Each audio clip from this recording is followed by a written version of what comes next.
Pooja Khedkar, the fraud IAS, who happened to attempt UPSC examinations multiple times, much beyond her limit.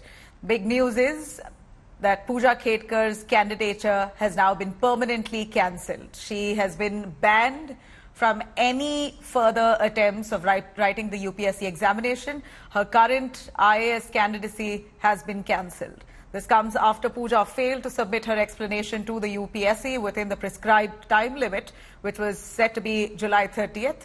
UPSC has also noted that Pooja changed her name and her parents' name to avail more UPSC examination attempts. It's also found that Pooja Khedkar is guilty of violating the UPSC rules. Meanwhile, the fraud IAS Pooja Khedkar has been absconding here for the last 10 days. She's gone incommunicado.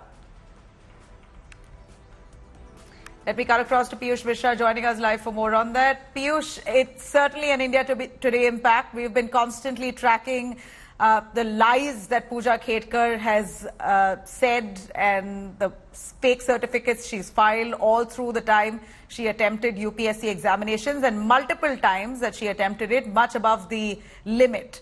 Now, UPSC has taken strong cognizance, has barred her from any further attempts. Where is Pooja Khedkar though?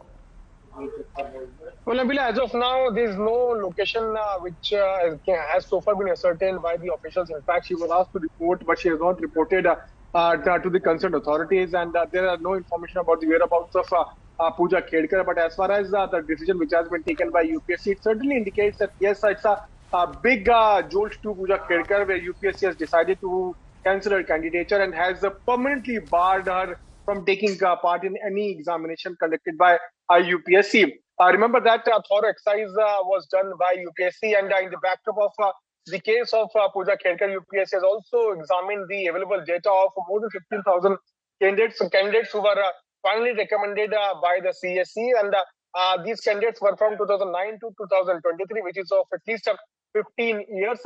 This shows as to how UPSC has carried out a marathon exercise as far as the scrutinizing the available data of various candidates.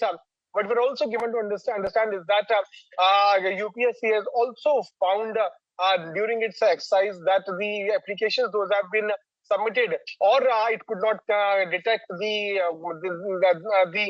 problems, the kind of the misdeeds of Pooja Khedkar, because she had not only changed her name but also the name of her parents. Now we'll have to wait and watch what kind of reaction will come in from Pooja Khedkar. But as of now, there are no information available about the whereabouts of Pooja Khedkar. Right. Thanks very much, Piyush, for joining us on that.